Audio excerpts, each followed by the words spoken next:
Sa ibang balita, magkakaroon ng libreng telescope viewing ang Philippine Atmospheric, Geophysical and Astronomical Services Administration o PAGASA bukas, March 3.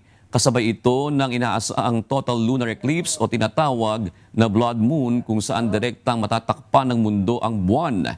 Ayon sa PAGASA, magisimula ang libreng telescope viewing ng alas 5:58 ng hapon at tatagal hanggang alas 10:25 ng gabi. Inaabisuhan naman ang mga interesadong pumunta sa PAGASA na walang ilalaan na public parking dahil gagamitin ng lugar bilang observatory grounds. Inihikayat ang mga pupunta na maghanap ng alternative parking area, mag-carpool o di kaya ay gumamit na lang ng public transportation.